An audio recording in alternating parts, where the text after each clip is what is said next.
La saison 3 s'est, hélas, achevée sur l'épisode 8. Il est donc grand temps de faire un point sur Westworld.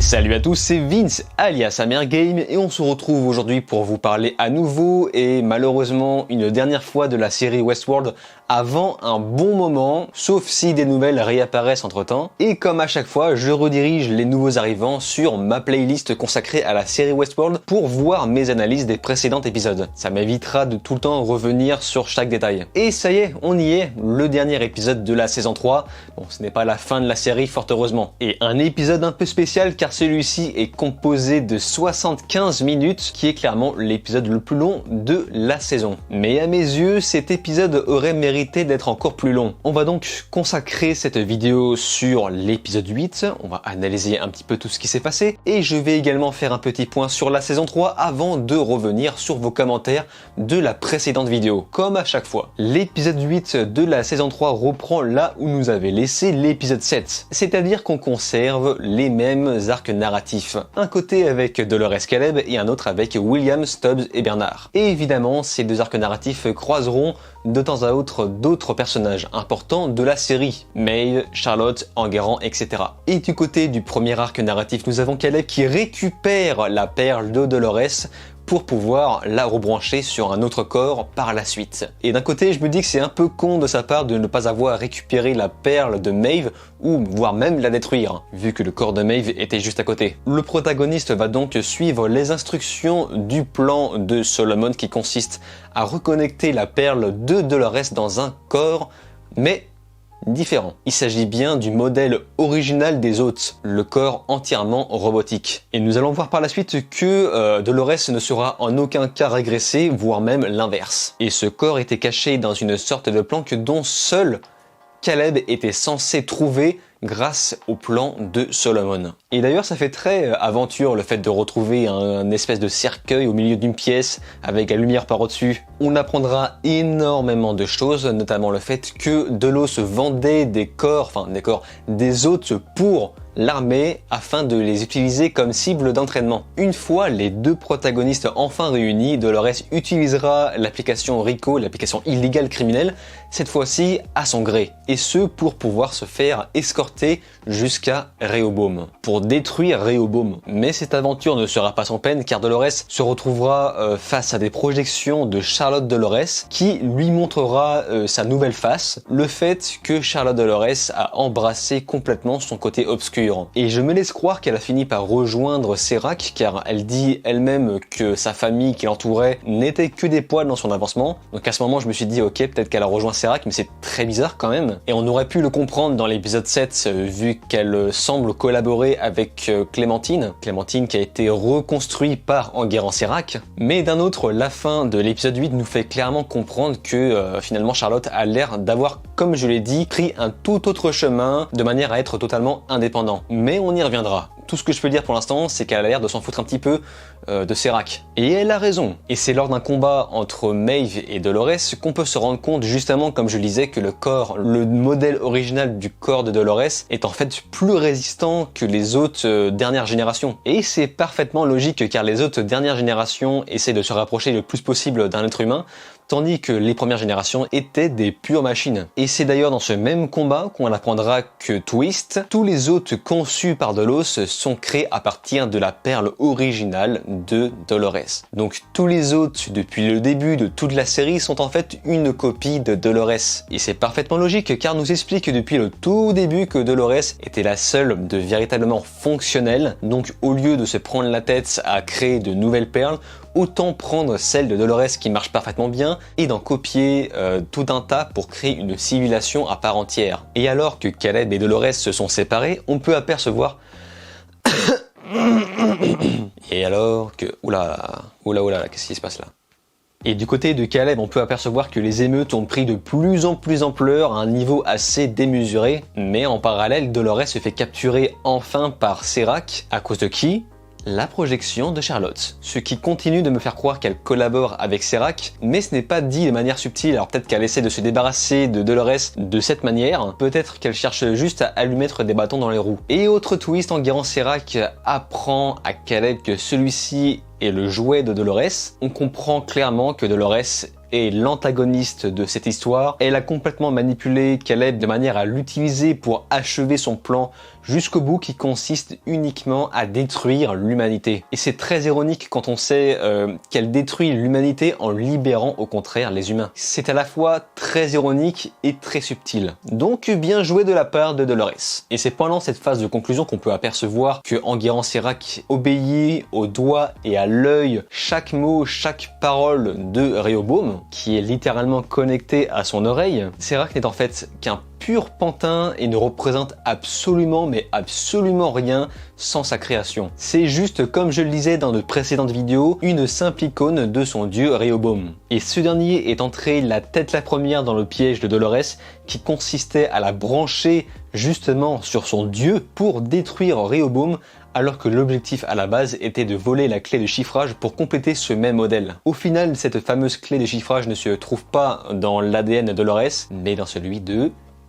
roulement de tambour, on y revient tout à l'heure. Et comme je l'avais prévu dans les précédentes vidéos, comme tous les commentaires l'avaient prévu, Maeve se rebelle enfin contre Serac. Il était temps, hein. Et elle parvient littéralement à surchauffer la commande chantage de Enguerrand, commande qui permettait de stopper Maeve. Et cette simple commande permettait de ne jamais croire aux promesses de Enguerrand Serac, car le simple fait de posséder cette commande te permet de faire un petit peu tout ce que tu veux. La situation se retourne, Maeve détruit tout le monde, blesse Enguerrand Serac, Dolores efface toutes les données de Rehoboam, tout est rebooté du début à la fin, et Maeve se sert des arguments twist de Serac pour en faire un contre-twist et lui expliquer que Dolores a choisi Caleb non pas pour sa capacité à la violence, mais plutôt pour sa capacité à choisir. Caleb est le seul à s'être relevé contre le système et dire non. Même si celui-ci a été grandement influencé par Dolores, c'est lui qui a décidé pleinement d'aller jusqu'au bout de ce plan. Même s'il a fini par connaître et accepter les conséquences très lourdes que ça allait en causer. La destruction de l'humanité. Donc ce n'est pas précisé dans la série, mais j'imagine que Enguerrand Serac doit mourir de ses blessures, et de toute manière, il ne sert plus à rien dans ce récit. Je pense que son arc narratif s'est achevé dans cette fin de saison, et le grand méchant de la saison 4 sera probablement Charlotte Dolores. Et malheureusement, cette future saison se fera sans Dolores originale. Celle-ci a la perle complètement effacée et totalement vide. Alors même si elle réapparaît dans de futures saisons, ça ne sera plus jamais la même. Et franchement, je trouve ça un peu triste car je me suis moi-même vraiment attaché à ce personnage. Bravo Vincent! Wouh! Et en parallèle de tout cet arc narratif, nous avons William, Stubbs et Bernard. Et comme je le disais, nous reprenons là où l'épisode 7 nous avait laissé. William tente de tuer Stubbs et Bernard, Stubbs se prend une belle bastos dans le corps, et Bernard lui reconnecte son double Bernard, de manière à pouvoir se défendre contre William. Son double qui est donc doté d'une capacité assez extraordinaire au combat. William s'en prend donc plein la poire et s'échappe quand plusieurs flics arrivent, ou plutôt plusieurs faux flics, car l'un d'eux s'avère être Lawrence.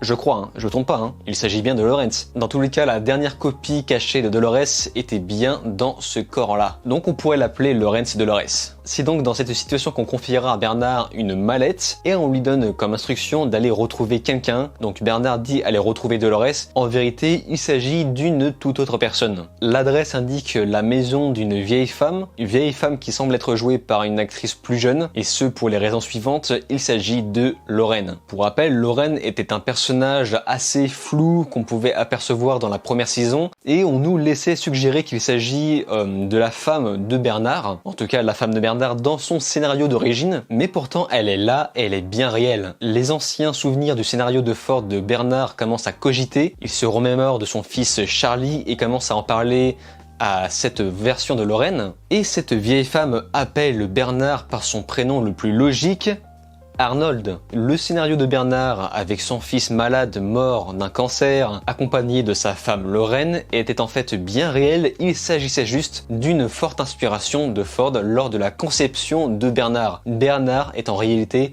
le vrai Arnold déguisé sous une autre identité. Enfin évidemment, je dis le vrai Arnold, une version haute de Arnold. Et peut-être que Ford a créé cette version par pure nostalgie. Et c'est ici que nous comprenons que la clé du chiffrage, qui n'est en fait pas cachée dans le corps de la Dolores originale, est en fait dans la tête de Bernard. Dolores ne se faisait pas confiance à elle-même et d'ailleurs elle avait raison puisqu'elle s'est fait capturer par Serac. Elle a donc préféré insérer cette fameuse clé de chiffrage dans Bernard à qui elle faisait beaucoup plus confiance dû par son intelligence supérieure et son libre arbitre élevé, et ce hors caméra en recréant le corps de Bernard dans la saison 2. Très maligne la petite. Bernard active la clé de chiffrage alors que Stubbs est en train d'agonir à côté, en pensant que ça va durer peut-être quelques minutes. Seulement les informations sont si complexes que Bernard se retrouve totalement déconnecté, ou peut-être déconnecté dans la clé de chiffrage. Cet épisode s'achève ici un petit peu en nous laissant sur notre faim, mais heureusement quelques scènes post-crédit seront au rendez-vous. La conclusion de William qui redevient l'homme en noir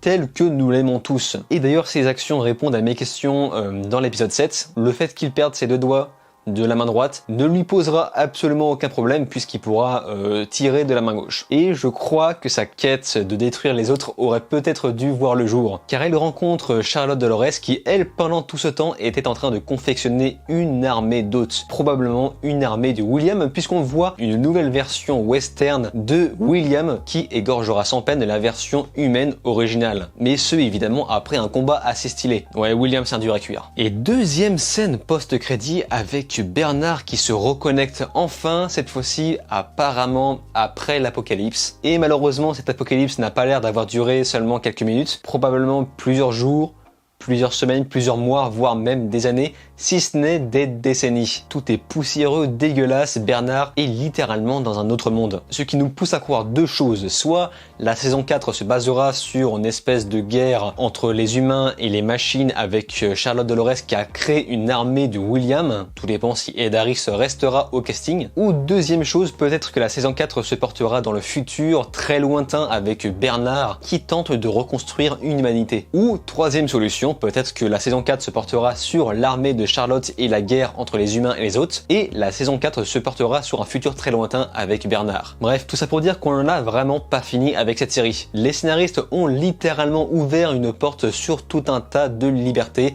tout un tas de possibilités. Ce qui me fait kiffer de plus en plus la série. Malheureusement, malgré tout un tas de réponses, l'épisode 8 nous fait poser encore pas mal de questions. Et on devra malheureusement attendre encore 1 ou 2 ans pour voir la suite. Mais je suis quelqu'un de patient et je souhaite juste que cette série ne soit absolument pas bâclée. Le compositeur Ramin Djawadi a encore fait un travail vraiment formidable sur la musique. Beaucoup de thèmes au piano, violon, assez mélancoliques, assez doux pour ce final. Toute la phase où Caleb reconnecte Dolores dans un nouveau corps, dans un ancien modèle de corps est vraiment très palpitante. Il y a une atmosphère très pesante avec un jeu de lumière, un God Ray par la fenêtre audio qui tombe sur Dolores, un petit peu pour nous indiquer que Dolores est une autre version de Dieu. Bon, par contre, le truc qui me dérange un peu dans le concept des anciens corps, des anciens modèles des machines, on voit Dolores se rhabiller avec de la peau, enfin une espèce de peau humaine conçue pour les autres. Elle se rhabille comme une espèce de pyjama moulant. Le seul truc qui me dérange, c'est que cette peau a l'air juste d'être une sorte de peau et la structure du corps robotique n'est en fait que un squelette. Et j'ai du mal à croire qu'en mettant une peau dessus, t'obtiens un corps féminin parfaitement sexy, on va le dire. Normalement, t'as le squelette, les muscles et la peau par-dessus. Alors peut-être que les peaux sont composées de muscles à l'intérieur, je ne sais pas. Bref, c'est un petit détail, ce n'est pas très important. En tout cas, ça ne bloque rien dans l'avancement du récit. Et l'épisode 8 sera d'ailleurs doté d'énormément de combats, de scènes de combat que je trouve vraiment très réussies en termes de chorégraphie. Ce n'est pas la première fois qu'on voit quelque chose de réussi sur les combats, mais là cette fois-ci ils ont vraiment mis les bouchées doubles sur l'action de cet épisode. Ça marche vraiment très bien, c'est très dynamique, c'est fluide, c'est très agréable à regarder. Bien, maintenant on va faire un rapide tour sur ce que racontait la saison 3. Tout d'abord, nous avons un ancien soldat, Caleb Nichols, qui a subi un lavage de cerveau dans le centre de rééducation de Serac. Et ce pour avoir posé beaucoup trop de questions. Caleb, pendant sa rééducation, faisait partie des 1 sur 9 personnes qui ont réussi leur test en cryogénisation dans des boîtes dans le sous-sol des centres de rééducation, et ceux qui réussissent comme Caleb se retrouvent dans une nouvelle vie choisie par le système Rehoboam. En ce qui concerne Caleb, il a été réaffecté en tant qu'ouvrier. Et tout ceci avant que Dolores ne le trouve pour le libérer. On reste à savoir si Dolores avait vraiment prévu que Caleb le croise à ce moment-là.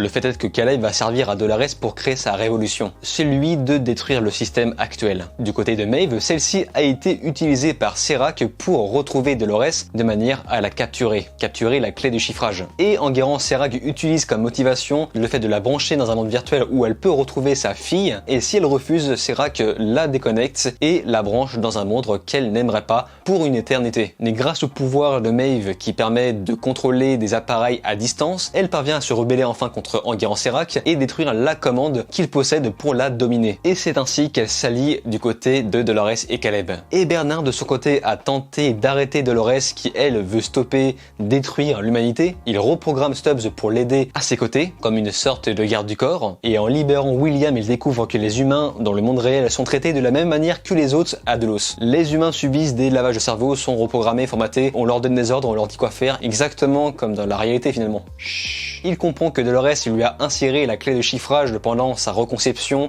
dans la saison 2, puis fait un énorme bond dans le temps après avoir testé cette clé de chiffrage. Dolores, quant à elle, a dupliqué sa perle dans plusieurs corps d'autres.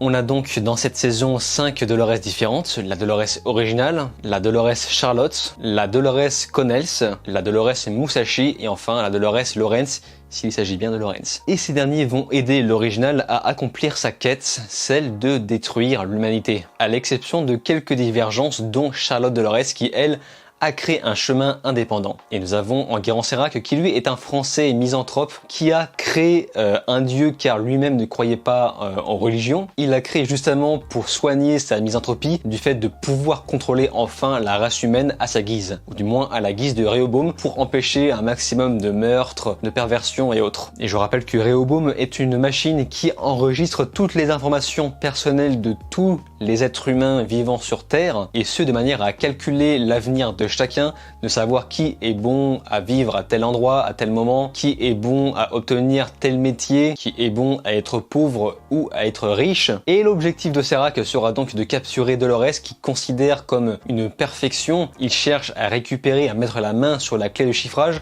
pour compléter son dieu Rehoboam. On comprend que le parc Westworld permet de déchiffrer l'esprit humain pour transférer ensuite ces informations dans les autres, et ces informations sont stockées dans ce qu'on appelle la forge. Et c'est donc les informations qui manquent à Serac pour compléter son dieu de manière à mieux comprendre à 100% le comportement des humains. Et enfin, nous avons Dolores qui est le point central de cette série. Elle cherche à détruire la race humaine en leur donnant tout simplement le libre arbitre. Et la simple étape pour y procéder est tout simplement le fait de détruire Rehoboam. Elle se sacrifie donc pour aller jusqu'au bout de son plan. La symbolique de la saison 3 se portera sur la confrontation des dieux, qui symbolise un petit peu le combat entre différentes religions dans le monde. Westworld nous fait comprendre que la religion nous mène pas forcément à bien, en tout cas pas toujours, et dans la saison 3, il sera question de Rehoboam contre Dolores, la concurrence de Serac contre Delos. Pour revenir un petit peu sur l'épisode 8, on peut apercevoir que Dolores prouve que Maeve mène un combat inutile, en tout cas un combat inutile juste avant de changer. Elle prétend que Dolores n'agit que pour créer des copies d'elle-même, mais ça ne change absolument rien au fait que même si on part du même point de départ, on change complètement en fonction de ce qui nous arrive au fur et à mesure des événements dans notre vie. Et c'est la raison pour laquelle tous les autres sont absolument différents malgré le fait qu'ils ont tous une version de Dolores en eux. Et Charlotte Dolores en est la preuve parfaite car elle est complètement différente et mène une toute autre mission. Il y a une très bonne remise en question sur le point de vue des gens, qui est le gentil, qui est le méchant. Enfin, on nous présente Enguerrand Serac comme un méchant, mais en vérité, dans l'évolution, la protection de l'être humain, il n'y avait pas plus gentil. Les révolutionnaires et les autres n'ont agi que pour eux-mêmes. Même si entre nous, je suis un peu du côté des autres. Et même si Serac a tué des gens de manière assez extrême et froidement, cela n'empêche que Caleb et Dolores, à eux-mêmes, ont tué beaucoup plus de gens. Des gens qui ne faisaient qu'obéir aux ordres et avaient peut-être une famille, des enfants. Je remarque également que Solomon est en fait une représentation virtuelle de Jean-Mi, et Enguerrand l'a endormi pour empêcher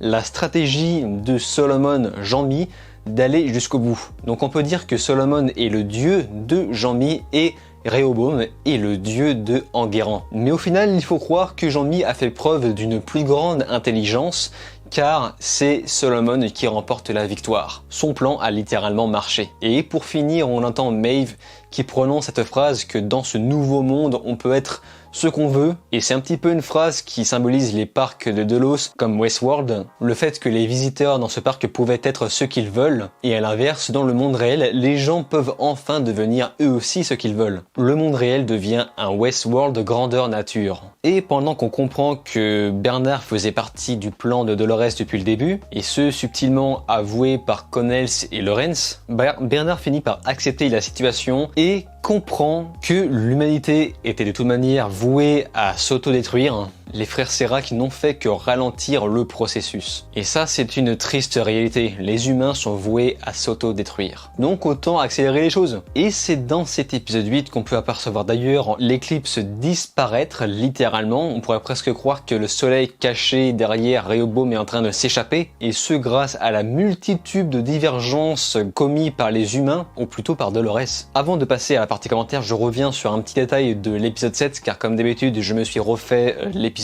précédent de manière à voir si je n'ai pas raté quelques détails. Et le message d'Enguerrand Serac était bien destiné à son frère, donc je confirme, il s'agit bien d'une petite incohérence, le fait qu'il parle anglais alors qu'il devrait plutôt parler français. Ce message existe au cas où Jean-Mi se réveille de sa cryogénisation. Et je n'avais même pas remarqué un détail qui pourtant tape à l'œil, le simple fait que le frère Serac est non seulement cryogénisé au centre de la pièce, peut-être sous Solomon, mais en plus de ça, on le voit très clairement, très nettement. Il est endormi face à Dolores et Caleb. Donc le message qui apparaît d'Enguerrand me laisse croire que les gens qui sont endormis dans toute la pièce, enfermés dans des boîtes, sont peut-être en train de se faire reprogrammer. Car ce message est destiné à Jean-Mi au cas où celui-ci se réveille. Et Enguerrand parle à son frère comme si celui-ci était enfin reprogrammé, soigné, guéri de ses fausses pensées, de ses mauvaises pensées. Donc voilà, c'est un petit détail qui me paraissait assez intéressant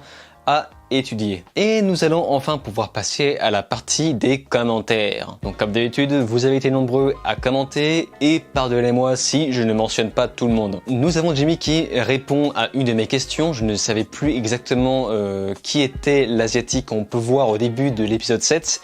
Il s'agit en fait de la fameuse alternative de Armistice sous le nom de Anna Rio. Alexis Gazzoli met le doigt sur un petit détail, le simple fait que Solomon, avant de se faire déconnecter par Dolores dans la fin de l'épisode 7, on peut entendre un petit « attention ». Alors selon Alexis, peut-être que Solomon voulait prévenir Caleb de quelque chose, mais à mon goût, je pense qu'il cherchait juste à prévenir qu'il allait se faire éteindre. Attention, je vais me faire déconnecter, paf, on ne sait pas. Pour l'instant, l'épisode 8 n'a pas l'air de nous avoir averti de quoi que ce soit en ce qui concerne Caleb. Atem Anana, lui, revient pour m'informer qu'un jeu Westworld existe déjà, un jeu d'horreur en VR, connu sous le nom de Westworld Awakening. Donc, merci pour l'info. Et il nous dit également que Ford a déjà précisé que la médecine en 2058 est déjà extrêmement complexe et élevée, ce qui explique pourquoi Caleb se fait soigner de la même manière qu'un autre dans un flashback. Bon, par contre, j'ajoute un petit point, mais je ne suis pas sûr qu'on parle de 2058. Sur une tablette, on peut voir un semblant de date qui parle en deux chiffres, genre 47, 58, etc. Mais je ne pense pas que la série se passe en 2058. Alors, arrêtez-moi si je me trompe, c'est possible, hein, peut-être que je me trompe. Il me semble que les scénaristes font exprès de rendre la chronologie assez imprécise, justement pour éviter qu'on assimile le futur de Westworld au nôtre dans ce monde. Alors que pour moi, l'univers de Westworld se passe dans un univers alternatif. Et la date n'a pas vraiment d'importance. Bref. C'était juste mon avis. Pascal Doyel nous dit que la saison 3 repose entièrement sur la folie. Tout le monde est fou à l'exception de Dolores. Et les androïdes seront donc une évolution à une Terre morte. Une Terre sans vie puisque les autres n'ont même plus besoin de manger, boire, dormir, respirer. Et ton analyse est très intéressante en dépit de ce qui se passe lors de la scène post-crédit de l'épisode 8 car on voit justement Bernard dans un univers qui ne semble totalement mort. Nash, fidèle à son poste, revient pour nous dire que Halo Rest est totalement injuste. Injuste car il considère que la Dolores originale est cruelle envers ses copies. Soi-disant, elle envoie ses copies se faire tuer. Cependant, ce que Dolores oublie est le simple fait que Dolores originale elle-même a l'esprit de sacrifice. On l'a vu plusieurs fois. Et surtout dans l'épisode 8 où je pense est littéralement morte. Il revient sur le concept du point de vue des gens. Bon, j'en ai parlé tout à l'heure, sauf qu'il élabore un autre point intéressant du fait que dans un film avec des machines, des intelligences artificielles, les humains soient vus vus un petit peu comme des héros, notamment William qui dans un autre film serait très bien passé pour un héros. Son objectif est clairement de sauver le monde en détruisant les autres, un petit peu comme dans un Terminator. Il veut tuer tous les autres de la même façon que Dolores veut tuer tous les humains. Et Nash nous dit également que tous les autres qui étaient cryogénisés dans une espèce de boîte souterrain là où se trouve Solomon, il se pourrait que Dolores les ait involontairement tous tués. Le fait de déconnecter toutes les machines dans ce secteur a peut-être tué les humains enfermés. C'est possible, mais on n'en est pas sûr. Et à thème, Alana et Nash affirment que Hector est bel et bien mort. Lors de la précédente vidéo, je disais que Hector est probablement encore vivant du fait que Charlotte a créé une copie de tous les actifs du parc Delos, sauf que d'un côté on me dit que les données n'avaient pas été copiées mais plutôt transférer les données du parc jusqu'à Delos. Donc Hector ne faisait pas partie des données transférées. Donc ça je veux bien le croire, je me suis probablement trompé, mais cette sauvegarde elle l'a conçue avant d'avoir tué Hector. C'est pour ça que ça met un petit peu le doute. Et à côté on me dit qu'elle n'a pas fait une copie des actifs de Delos, mais plutôt une sauvegarde de la conception des autres. Mais pourtant il me semble bien avoir entendu Dolores demander à Charlotte de créer une copie des autres. Bref, wait and see. Capflower et Nash insistent sur le fait que Maeve agit de manière égoïste, donc du coup ça j'en ai déjà parlé, mais je vais rebondir sur un autre commentaire, celui de Seba, qui lui aussi parle de ce phénomène d'égoïsme du personnage de Maeve lors de cette saison 3, mais il ajoute sa petite théorie qui consiste à dire que Maeve est encore coincée dans son script. Elle est toujours coincée dans sa boucle avec sa fille qui en réalité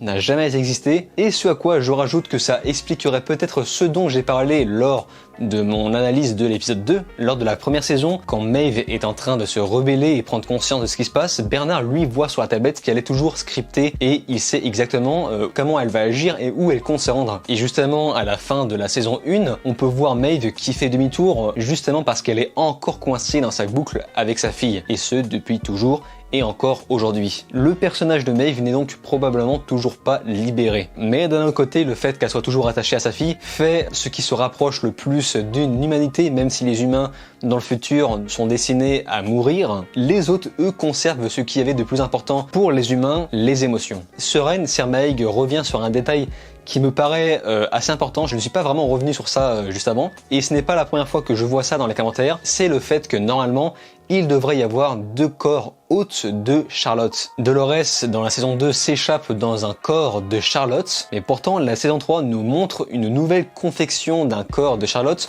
là où Dolores va pouvoir insérer une nouvelle copie d'elle-même. À moins nous tous d'avoir mal compris quelque chose dans la réelle, dans la façon de raconter l'histoire, il me semble que 2 corps de Charlotte existent dans le monde de Westworld. Mais après pour l'instant ça n'a pas vraiment d'importance, ça n'apporte pas grand chose au récit. Et nous finissons sur Nemomark qui nous donne quelques références par rapport au film Ghost in the Shell. Moi j'imagine qu'il parle bien évidemment du film original, qui est réputé pour être extrêmement culte dans la culture japonaise. Donc je vous mets son commentaire à l'écran, mais c'est vrai que beaucoup de détails dans la saison 3 de Westworld, notamment avec Dolores, ressemblent énormément à Ghost in the Shell, et de toute manière l'univers en lui-même pourrait presque faire partie d'un univers étendu de Ghost in the Shell. C'est donc la fin de l'analyse de l'épisode 8, le dernier épisode de la saison 3. Franchement, j'ai pris beaucoup de plaisir à faire ces vidéos. Je suis content d'avoir trouvé un petit public pour tout ce travail. Je n'ai pas l'impression d'avoir gaspillé du temps et de l'énergie pour ça. Ça fait vraiment très plaisir. Ma plus grosse connerie avant de commencer mes analyses de la saison 3,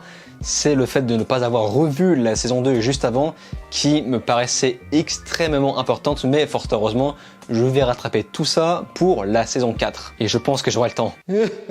En tout cas, croyez-moi, aujourd'hui, ça m'a fait beaucoup de bien de revenir sur Westworld après m'être fait défoncer sur ma vidéo Into the Night. J'ai battu un record de dislikes assez effroyable. Et ça me fait vraiment peine car je commence à avoir vraiment peur de donner mon avis sincère sur quelque chose. Mais je sais que vous ne penserez pas la même chose pour la série Westworld qui, elle, est une série vraiment travaillée jusqu'au bout. Ça raconte une histoire originale tout en surfant sur des thèmes qui existaient déjà avant, et surtout les personnages, en plus d'être très bien écrits, sont joués magnifiquement bien par des acteurs extrêmement performants. C'est presque un sans faute de ce point de vue. Et croyez-moi, je suis vraiment très triste que ça se termine ici. J'aurais bien aimé continuer des vidéos comme ça tous les lundis le plus longtemps possible et pouvoir retrouver les mêmes personnes qui commentaient mes vidéos dans Westworld. Donc c'est pour ça, tous les gens qui ont commenté mes vidéos, n'hésitez pas à vous abonner à ma chaîne, cliquer sur la cloche, à me soutenir sur d'autres vidéos.